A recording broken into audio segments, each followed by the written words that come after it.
Mesdames, Mesdemoiselles et Messieurs, bonsoir à toutes et à tous.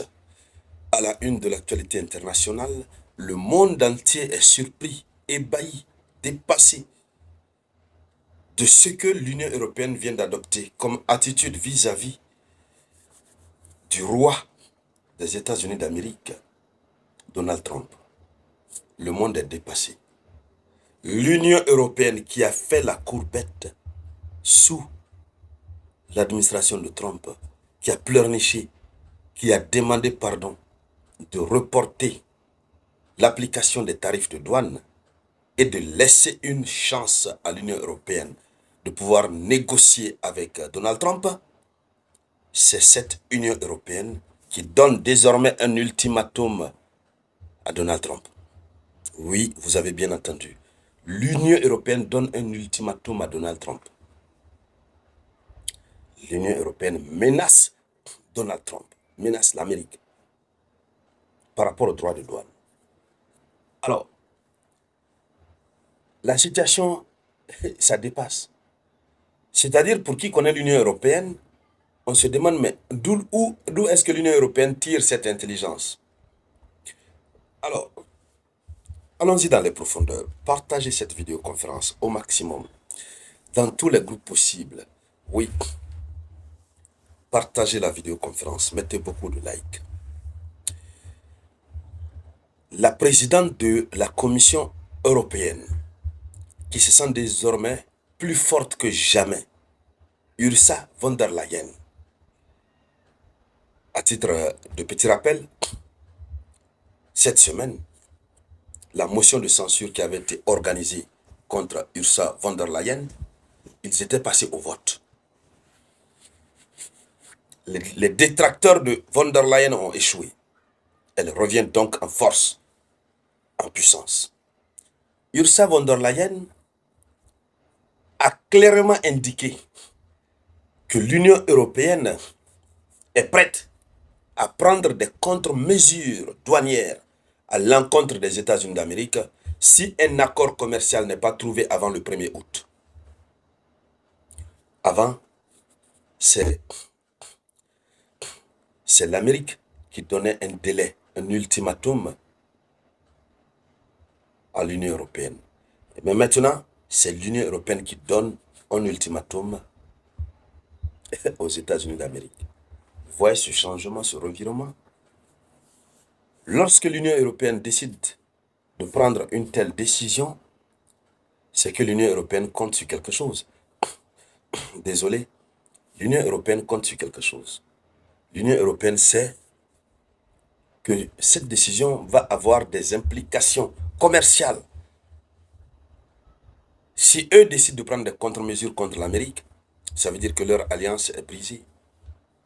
Mais c'est ce qu'on attendait de l'Europe, que l'Europe prenne ses responsabilités.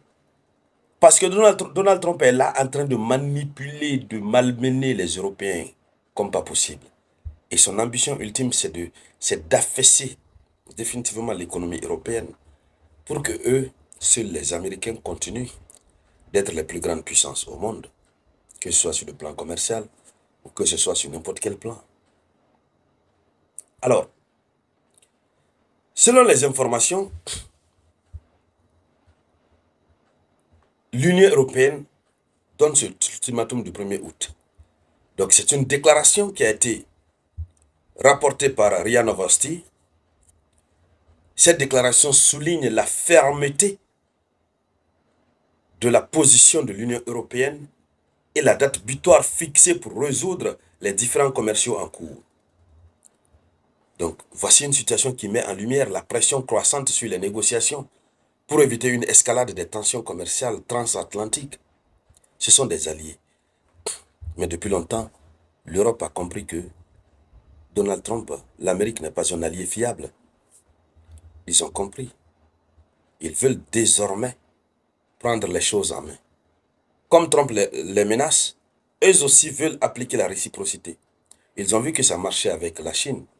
Quand Donald Trump a décidé de sanctionner la Russie et la Chine avec des droits de douane exorbitants, la Chine aussi a appliqué des mesures de réciprocité.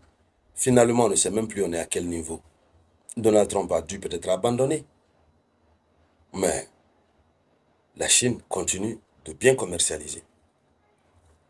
Alors, quelles peuvent être les implications d'une telle décision? Ce qu'il faut dire, selon les informations, l'absence d'un accord d'ici la date limite va avoir des conséquences significatives sur les relations économiques entre les deux puissances.